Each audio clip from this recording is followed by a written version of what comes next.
கடல் கடந்து போய் ஜெயிக்கிற ரிஷபம் நிறையா இருக்குங்க. 75% கடல் கடந்து போய் பிஸ்னஸ் பண்ணுறாங்க. அதுலேயும் என்ன பிஸ்னஸ் ஃபஸ்ட்டு அப்படின்னா ஃபுட்டு.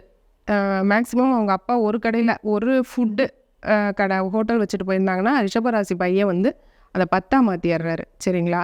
அது இல்லை அப்படின்னா ஆர்கிடெக்சர் ரொம்ப நல்லாயிருக்கும். பிஆர்க் படிக்கிறாங்கள, ஆர்கிடெக்சரில் நிறையா ரிஷபம் இருக்காங்க. ஏன்னா க்ரியேட்டிவ் மைண்ட் இருக்கும் அவங்களுக்கு. எப்படி வந்து அழகுபடுத்தலாம் அப்படிங்கிற க்ரியேட்டிவ் மைண்ட் இருக்கும்.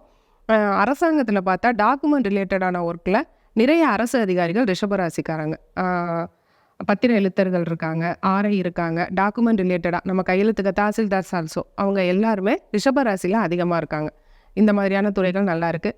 சேம் 6ஆம் அதிபதி சுக்கிரன் தான். அப்படி இருக்கும்போது காஸ்மெட்டிக்ஸ் நல்லா, காஸ்மெட்டிக்ஸ் ட்ரெஸ்ஸு, ஏன்னா அவங்களுக்கு தெரியும் எது குவாலிட்டியாக இருக்கும், குவாலிட்டியாக பிராண்டடாக வாங்குவாங்க. அதை வந்து அவங்க மேனுஃபேக்சரிங், காஸ்மெட்டிக் ஐட்டம் மேனுஃபேக்சரிங்லாம் நிறையா ரிஷபம். தானே தொழில் தெரிஞ்சு தானே தொழில் பண்ணுறது ரிஷபம். தானே தொழிலாளியாகவும் இருந்து அதில் ஷைன் ஆகி வர்றது ரிஷபம். நல்லாயிருக்கும்.